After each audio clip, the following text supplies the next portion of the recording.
বর্তমান সময়ে বিশেষ করে নতুন স্বাধীনতা আমরা যেটাকে বলছি সেটার পরবর্তী সময়ে বঙ্গবন্ধু যে কমপ্লেক্স রয়েছে, বিশেষ করে বলবো যে বঙ্গবন্ধু শেখ মুজিবুর রহমান কমপ্লেক্স, এখানে প্রায় অনেক আগে আমার যাওয়া হয়েছিল।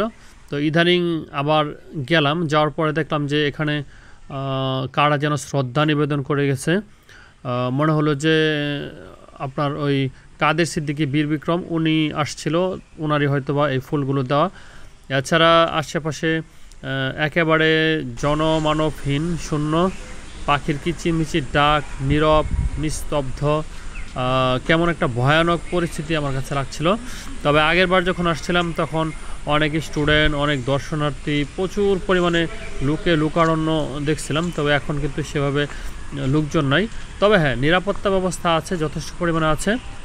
তো এখানে দেখতে পাচ্ছেন 2-4 জন আসছে, তারা সেলফি তুলতেছে।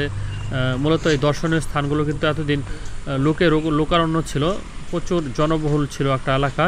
তো এখন সেভাবে লোকজন দেখলাম না। আর এটা দেখার জন্যই মূলত এখানে নামছিলাম, এর পাশ দিয়ে যাচ্ছিলাম, ভাবলাম যে একটু এলাকাটা দেখে যাই যে এখন এখানকার অবস্থাটা কি। যেহেতু নতুন সরকার হয়েছে, এখন কিন্তু এই ধরনের জায়গাগুলো একটু মানে লোকচক্ষের আড়ালে পড়ে যাবে, এটাই স্বাভাবিক। আমরা অতীতে এরকমই দেখেছি।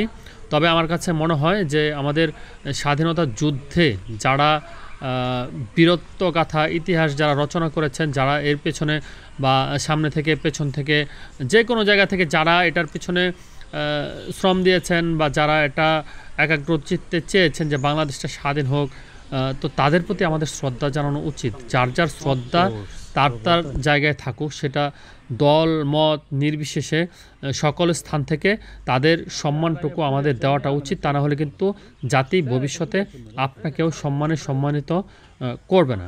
তো ভালো থাকবেন সবাই। আসসালামু আলাইকুম।